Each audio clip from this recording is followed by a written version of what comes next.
Your United States Senate hasn't passed a budget in more than 1,000 days. Now, in the last year of his present term, President Obama has yet to see any budget he submitted get passed by Congress.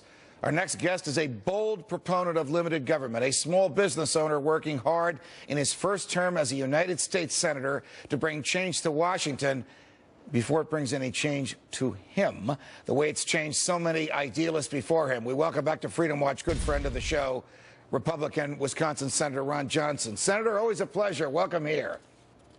Well, Judge, thanks for having me on.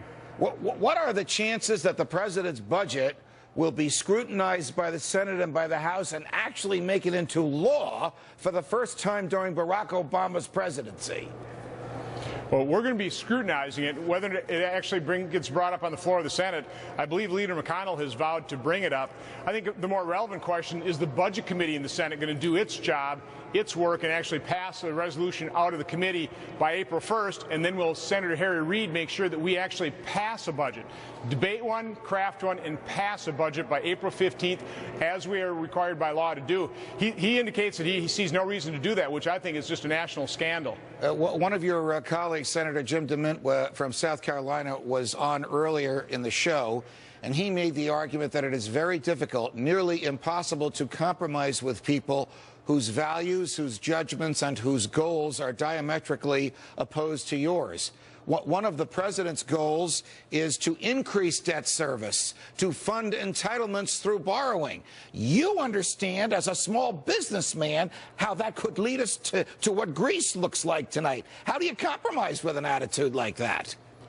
Well, it's very difficult, Judge. They aren't even willing to acknowledge the problem, much less work with us in good faith to solve the problem. And that's, I've been here a year now, and that's what I, sadly witnessed last year, was this president failing to lead, failing to work with us in good faith to start solving the problems, when, truthfully, folks on the Republican side, we want to solve the problem. We're willing to work with anybody who's willing to sit down and actually put forward real solutions. This president's not doing that.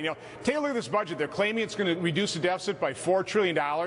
But yet, in his last budget, he was going to spend $46 trillion over 10 years. Right. This budget spends $47 trillion. Where's the cuts? There aren't any. It's all smoke and mirrors. It is budget gimmickry. It's sad. It's unfortunate. Senator, I think you're actually being kind to the president. He has zero credibility, in my view, when it comes to spending less. Let's see. When he was inaugurated, the total federal government debt, correct me if I'm wrong, was about $10 trillion. In about 6 months, it will be about $16 trillion. When, how, under what circumstances, and by whom does he ever expect that to be paid back? Will we reach a point where our debt service is so crushing that we can't provide entitlements to people who have planned their lives expecting to receive them when they enter their senior years? And you'll notice the president's budget is silent on what really is this financial crisis that's looming outside this budget window, which is Social Security and Medicare.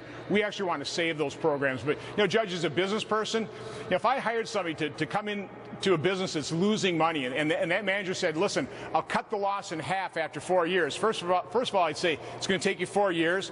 But secondly, when 4 years have passed and the loss is every bit as large as it was when I hired him, you know what I'd do to that individual? I'd fire him. And that's what the American people need to do with President Obama, send him packing. Got it. Senator Ron Johnson from Wisconsin, it's been a pleasure. Thanks for joining us. Thanks a lot, Judge.